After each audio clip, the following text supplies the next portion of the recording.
Olá, meninas! Continuaremos então a nossa mediação da história de Pedro, o menino homem em prantos. Pedro se viu com o olhar vazio, o pensamento perdido naquela pergunta sem resposta. Quando acordou, sentiu o corpo pesado, estava cansado de sonhar. E do longo sonho só guardava uma sensação de tristeza. Só disso ele se lembrava, no corpo e na memória. Mas era preciso apagar o sonho e alcançar terra firme. O mar era sempre calmo por ali. Aquele era o porto seguro. Suaves marolas e botes e olhares de navegantes para perto da terra logo avistaram homens que andavam pela praia. Eram pardos, todos nus, sem alguma coisa que cobrisse suas vergonhas, e nas mãos traziam arcos e flechas. São índios, disseram os portugueses. Assim Pedro descobriu que aquela terra já fora descoberta.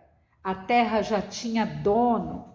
Por um minuto, por um instante, os homens vestidos e os homens nus se olharam calados, mergulhados em pensamentos e dúvidas. O breve silêncio pareceu uma eternidade.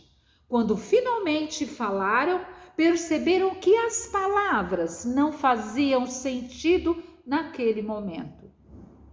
Cada qual tinha sua língua, mas um simples sorriso podia mostrar ao outro a cara do desejo, desejo de paz ou desejo de guerra. Os índios não sabiam por que os navegantes tinham vindo, mas se eram visitantes, deviam ser bem recebidos. Pedro sabia o que desejava. Queria ouro, queria glória, queria contar ao rei a sua descoberta. Mas será que havia outro por ali? Ouro por ali? Haveria prata, pedras preciosas, temperos e especiarias? Que novos animais, plantas e riquezas poderiam interessar a Sua Alteza? Pediu então ao escrivão da frota uma carta narrando as maravilhas da nova terra. Suas águas, muitos infinitas, a terra é de muitos bons e tal maneira é graciosa que se plantando tudo dá. Os dias foram passando, trazendo respostas para as perguntas que estavam soltas no ar, desde a chegada dos navegantes. Os índios logo perceberam que os portugueses queriam sempre mais do que eles ofereciam. Queriam ser donos do que não era deles. Queriam mostrar que sabiam a verdade mais que verdadeira sobre todas as coisas do mundo. Rezaram missa, batizaram os índios, deram nomes às coisas, fizeram trocas, deixaram dúvidas. Um dia, os navegantes voltaram ao mar e partiram para Portugal. De longe, Pedro e seus homens viram a imensidão daquela terra desaparecer no meio das águas. Quando o capitão chegou a Portugal, o rei já sabia das novidades, a carta havia chegado. Agora era preciso dominar a nova terra e descobrir suas riquezas. Pedro esperou ser recebido como herói, desses de quem o povo muito se orgulha, mas aquela havia sido a última viagem. Pedro foi descobridor de uma descoberta, de uma única descoberta, ou seria invasor de uma única terra?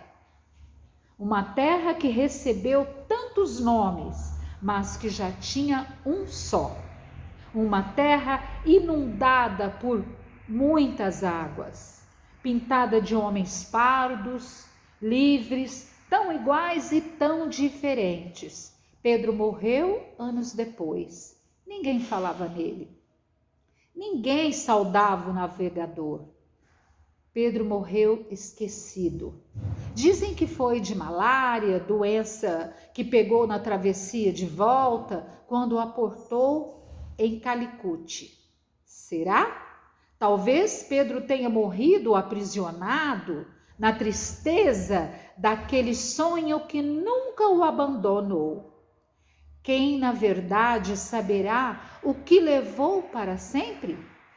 Ninguém. O que sabemos é que ele se foi, mas deixou seu nome marcado nas terras, nas páginas do Brasil, como grande navegador, Pedro Álvares Cabral, do jeito como um dia ele, menino, sonhara ser.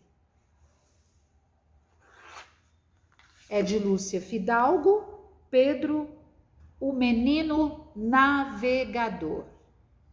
Encontraremos na aula presencial para discutir a história do Pedro. Até lá!